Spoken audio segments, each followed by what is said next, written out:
नमस्कार दोस्तों, जय श्री कृष्णा, राधे राधे। व्यक्ति अपने क्रोध को नियंत्रित करता है। कैसे करे अपने क्रोध को नियंत्रित? कृष्ण कहते हैं, वृंदावन के पावन वन में एक साधक बैठा था।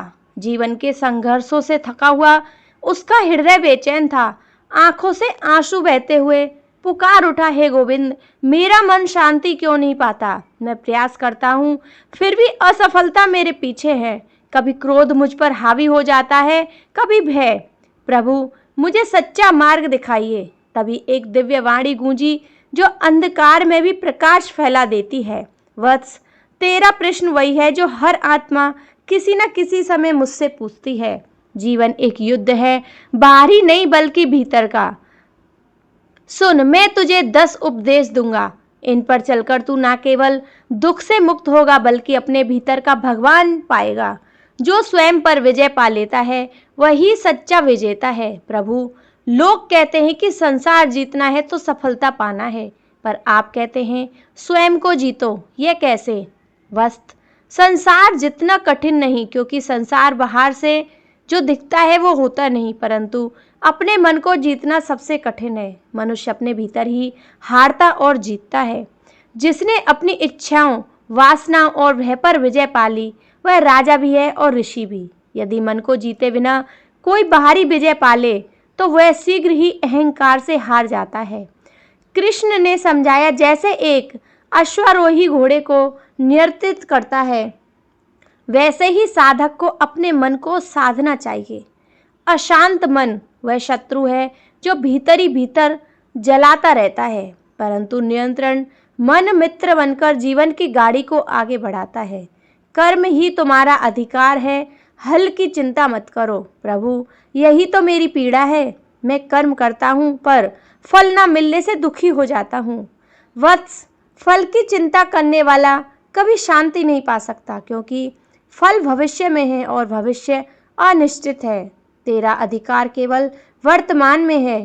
कर्म में जब तू पूरे मन से कर्म करेगा तो या तो फल मिलेगा या अनुभव, दोनों ही तुझे आगे बढ़ाएंगे। पर यदि तू फल की चिंता करेगा तो कर्म भी अधूरा होगा और मन भी अशांत।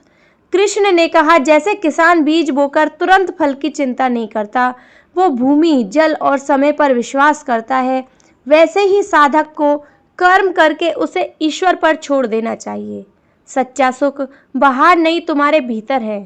प्रभु, लोग कहते हैं धन, सम्मान और पद ही सुख है, पर यह सब पाने पर भी मैं खाली क्यों महसूस करता हूँ? भगवान ने कहा, वत्स, बाहरी सुख क्षणिक है। धन, पद, मान यह सब हवा की तरह आते जाते रहते हैं। सच्चा सुख भीतर है। आत्मा की शांति में जब मन स्थिर होता है तो साधारण जल भी अमृत लगता है, और जब मन अशांत होता है तो राजमहल भी कारागार लगता है। कथा राजा जनक वैराग्य में सुखी थे क्योंकि उनका भीतर सुख था, परंतु रावण सोने की लंका में भी दुखी था क्योंकि उसका मन वासनाओं का दास था। जो मन को नियंत्रित करता है वह संसार को जीत लेता है। प्रभु, संसार विशाल है, क्या सचमुच केवल मन को जीतकर संसार जीता जा सकता है? भगवान ने कहा, वत्स, संसार तेरे भीतर ही है। जो मन शांत है वही बाहर शांति देखता है। जो मन अशांत है उसके लिए फूल भी कांटे लगते हैं। मन, यदि तेरा मन तेरे शत्रु है तो तू हर सुख में भी हार जाएगा।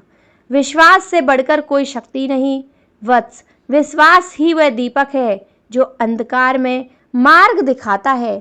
ईश्वर पर विश्वास रख, स्वयं पर विश्वास रख। विश्वास के बिना न साधना सफल होती है न जीवन।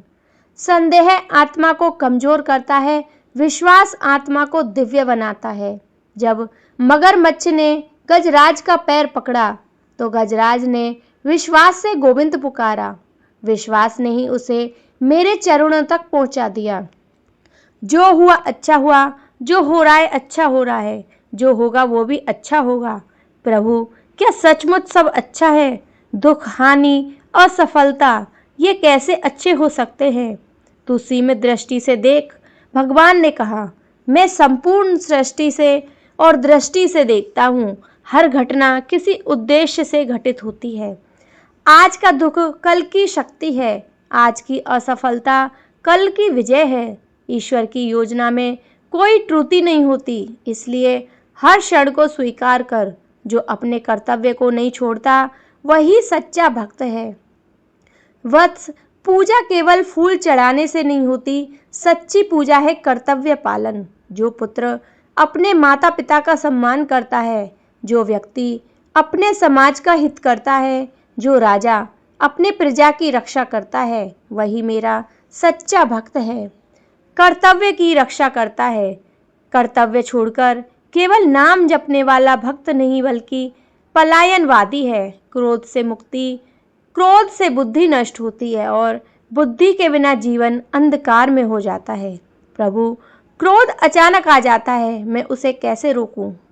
वत्स, क्रोध वही है जैसे अग्नि, यदि छोटा हो तो दीपक है, मार्ग दिखाता है, परंतु यदि बड़ा हो जाए तो वन को जला देता है। क्रोध का बीज इच्छा है, इच्छा पूरी ना हो तो क्रोध जन्म लेता है, इसलिए इच्छाओं को संयमित करो, क्रोध स्वतः मिट जाएगा। लोभ दुख का कारण है। वत्स, जितना अधिक तू चाहेगा उतना ही दुखी होगा। लोभ पेट की अग्नि है जो तृप्त नहीं होती। संतोषी व्यक्ति कंगाल होकर भी सुखी है, लोभी व्यक्ति राजमहल में भी दुखी है। इसलिए आवश्यकता जितनी हो उतना लो, पर लोभ मत करो। संतोषी सबसे बड़ा धन है। वत्स, धन सोना चांदी में नहीं बल्कि हृदय की तृप्ति में है। जिसके पास कम है वो संतोषी है, वो सबसे धनी है, और जिसके पास बहुत है पर तृप्ति नहीं, वो सबसे निर्धन है। संतोष मन को स्थिर करता है। स्थिर मन ही भक्ति और ज्ञान के मार्ग पर बढ़ सकता है। साधक बोला, प्रभु आपने मेरे हृदय को प्रकाश दिया। मैं समझ गया कि सच्चा युद्ध बाहर नहीं भीतर है। कर्म करना ही मेरा धर्म है और संतोष ही मेरी संपत्ति है। कृष्ण ने कहा, यह तो आरंभ है। जब तक तेरा मन पूरी तरह शुद्ध ना हो तब तक मेरा गीत सुनता रहे। आगे मैं तुम्हें और गहरे सत्य बताऊंगा। बांसुरी की मधुर ध्वनि फिर गूंजी। साधक की आंखें बंद हो गई और उसके भीतर शांति उतर आई, लेकिन उसके भीतर अभी अनेक प्रश्न उठ रहे थे। वो झुककर कृष्ण के चरणों में बोला, प्रभु आपने मुझे मन, कर्म और संतोष का ज्ञान दिया, परंतु मेरा हृदय अब भी दुखित में है। मैं जानना चाहता हूँ कि जीवन में विनम्रता, भक्ति, मित्रता और सेवा का क्या महत्व है। मुझे और मार्ग दिखाइए।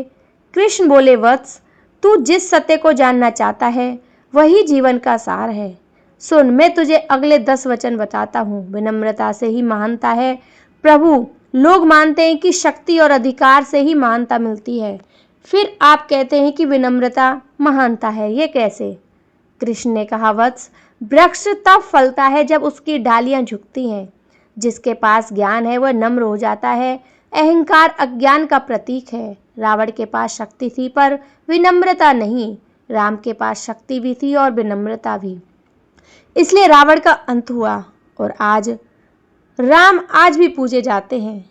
याद रख, झुके हुए कमल में ही सुंदरता है और झुका हुआ मन ही ईश्वर का प्रिय है। भक्ति हृदय को निर्मल बना देती है। वत्स, जैसे गंगा स्नान से शरीर शुद्ध होता है, वैसे ही भक्ति से हृदय शुद्ध होता है। भक्ति का अर्थ केवल नाम जपना नहीं, भक्ति का अर्थ है हर कार्य को ईश्वर को समर्पित करना। जब हृदय में भक्ति आती है तो क्रोध, लोभ, अहंकार स्वयं ही मिट जाते हैं। जैसे सूरज उगते ही अंधकार मिट जाता है, वैसे ही भक्ति आते ही पाप और दुख मिट जाते हैं। जो दूसरों की सेवा करता है वही दुख मिट जाते हैं और वही प्रसन्न रहता है। प्रभु, लोग मंदिरों में पूजा करते हैं, फूल चढ़ाते हैं, क्या वही आपके सच्ची आराधना करते हैं? वत्स, मैं फूलों से नहीं हृदय से प्रसन्न होता हूँ। मंदिर की पूजा तभी पूर्ण है जब तू बाहर जरूरतमंद की सेवा करता है, जो भूखे को भोजन देता है, जो दुखी को सांत्वना देता है, जो अंधेरे में दीपक बनता है, वही मेरा सच्चा भक्त है। धर्म की रक्षा करने वाला कभी अकेला नहीं रहता। प्रभु, कई बार धर्म के मार्ग पर चलने वाला अकेला पड़ जाता है। लोग उसका उपहास करते हैं, तब क्या करना चाहिए? प्रभु ने कहा, वत्स धर्म कठिन मार्ग है। प्रभु जो धर्म की रक्षा करता है उसकी रक्षा मैं स्वयं करता हूँ। यदि रख परिणाम या साधु नाम विनाशाय चतुष्टा, मैं हर युग में धर्म की रक्षा के लिए आता हूँ। जो सत्य, न्याय और करुणा के साथ खड़ा होता है वो कभी अकेला नहीं होता। मैं उसके साथ हर क्षण हूँ, हर संकट, हर अवसर में। वत्स, तू संकट से डरता है पर संकट वही है जो तेरी शक्ति जगाता है। अर्जुन ने युद्ध से भागना चाहा पर युद्ध ने ही उसे गीता का ज्ञान दिया।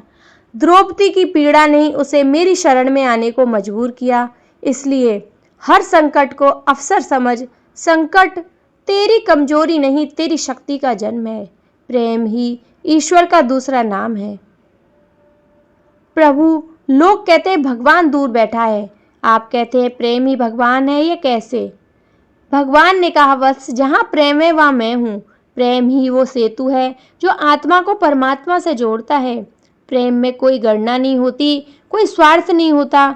माँ अपने शिशु से निस्वार्थ प्रेम करती है, वही दिव्यता है। जब तू सबसे प्रेम देखेगा, सबके अंदर प्रेम देखेगा, तब तू हर जगह मुझे पाएगा। जिसे कोई नहीं छोड़ता उसे मैं नहीं छोड़ता। संसार छोड़ देता है, लोग छोड़ देते हैं, पर मैं कभी नहीं छोड़ता। जो सच्चे मन से मुझे पुकारता है मैं उसके साथ रहता हूँ, भले ही वह पापी हो। यदि वह सच्चे मन से मेरा नाम लेता है तो मैं उसे अपनी शरण में ले लेता हूँ। जो सच्चे मन से पुकारता है मैं तुरंत उसके पास पहुँचता हूँ। बस मुझे लंबी साधना, कठिन तपस्या की आवश्यकता नहीं, मुझे केवल सच्चे हृदय की आवश्यकता है। द्रौपदी ने राजसभा में कहा, हे गोविंद पुकारा, मैं तुरंत वहां पहुंचा। गजराज ने संकट में गोविंद पुकारा, मैं तुरंत उसे बचाने गया। याद रखना, शब्द नहीं, हृदय की गहराई मायने रखती है। जो सच्चे भाव से पुकारे मैं पल भर में उसके पास होता हूँ। मित्रता वही है जो बिना स्वार्थ के हो। प्रभु, संसार में तो मित्रता भी स्वार्थ पर आधारित लगती है। सच्ची मित्रता कैसी होती है? वत्स, सच्ची मित्रता वही है जो बिना किसी लाभ के हो। सुदामा निर्धन था पर उसकी मित्रता में स्वार्थ नहीं था, इसलिए उसकी मुट्ठी भर चिड़वा मेरे लिए अमूल्य था। स्वार्थ पर आधारित मित्रता व्यापार है, बिना स्वार्थ की मित्रता ही अमृत है। जो मित्र सुख देव के साथ खड़ा रहता है और सच्चा मित्र है, सुख दुख में तुम्हारे साथ रहता है। मनुष्य वही है जो दूसरों के लिए जीता है। बस केवल अपने लिए जीना पशु का धर्म है, मनुष्य का धर्म है दूसरों के लिए जीना। जो अपने परिवार, समाज और राष्ट्र के लिए त्याग करता है वही सच्चा मनुष्य है। याद रख, दूसरों के लिए जीना ही सबसे बड़ी साधना है और वही मुझे सबसे प्रिय है। साधक बोला, प्रभु, अब मैं समझ गया कि सच्चा जीवन दूसरों के लिए जीना है, प्रेम करना है, सेवा करना है। अब मुझे भय नहीं। आपके वचनों ने मेरे हृदय को निर्मल कर दिया। कृष्ण ने कहा, वत्स, तू अभी आधा पद ही चला है, अभी और गहरे सत्य तेरा इंतजार कर रहे हैं। सुनता जा और अपने भीतर उतारता जा। वन के वृक्षों से जैसे शांति बरसने लगी, साधक का हृदय और अधिक भक्ति से भर गया। रात्रि का समय था, वृंदावन का आकाश तारों से भरा था। साधक ने कृष्ण के चरण पकड़कर कहा, प्रभु, आपने प्रेम, सेवा और धर्म का मार्ग बताया, पर मेरा हृदय अब भी डगमगाता है। सफलता से डर लगता है, असफलता से भी। क्रोध और ईर्ष्या मुझे बार बार निगल जाते हैं। हे गोविंद, मुझे और मार्ग दिखाइए। कृष्ण ने कहा, वत्स, आज मैं तुझे 10 और सत्य बताऊंगा। यह सत्य तेरे भीतर की ज्वाला को शांत करेंगे। सफलता का रहस्य है निष्ठा और धैर्य। सफलता त्वरित नहीं आती। जैसे बीज को वृक्ष बनने में समय लगता है, वैसे ही कर्म का फल पाने में धैर्य चाहिए। निष्ठा बिना कर्म अधूरा है, धैर्य बिना सफलता असंभव है। जो अधीर होता है वह बीच राह छोड़ देता है, जो धैर्य रखता है वही मंजिल तक पहुंचता है। डर वही रखता है जहाँ ईश्वर को भुला दिया जाता है। प्रभु, भय मुझे जकड़ लेता है, मैं क्या करूं?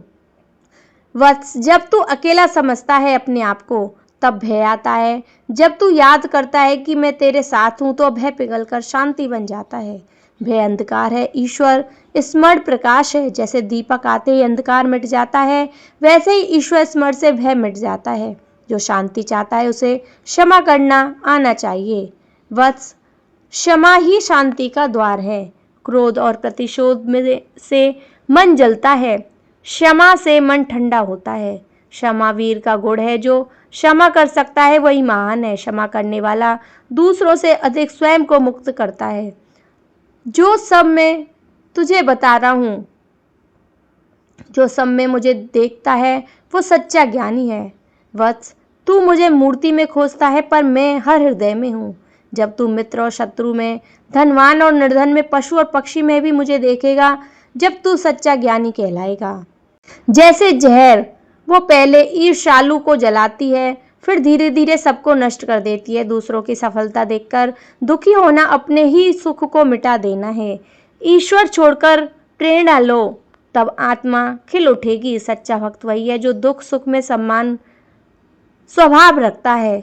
बस सुख में उछलना और दुख में टूट जाना यह साधारण मनुष्य का धर्म है, पर सच्चा भक्त वही है जो दोनों में संतुलन बनाए रखे। जैसे जल में कमल रहता है पर भीगता नहीं, वैसे ही भक्त संसार में रहकर भी अशांत नहीं होता। हर परिस्थिति में कर्तव्य करना ही योग है। बस योग केवल आसन या ध्यान नहीं, योग का अर्थ है एकाग्र होकर अपना कर्तव्य करना। जब तू बिना आलस से, बिना मोह अपना कार्य करता है, तब तू योगी है। कर्तव्य ही साधना है, कर्तव्य ही तपस्या है, कर्तव्य ही योग है। हारने वाला वही है जो प्रयास करना छोड़ देता है। वत्स, हार असफलता में नहीं, हार प्रयास छोड़ने में है। जो प्रयास करता रहता है वह कभी हारता नहीं। भीष्म ने 100 बार युद्ध किया, फिर भी उसका मन स्थिर था। हृदय से हार मान लेना ही वास्तविक पराजय है। इसलिए हर असफलता को नया अवसर समझ लेना चाहिए। ज्ञान ही सच्चा प्रकाश है। वत्स, अज्ञान अंधकार है। जो अज्ञान और अंधकार में चलता है वो ठोकर खाता है। ज्ञान ही दीपक है। ज्ञान जीवन को दिशा देता है।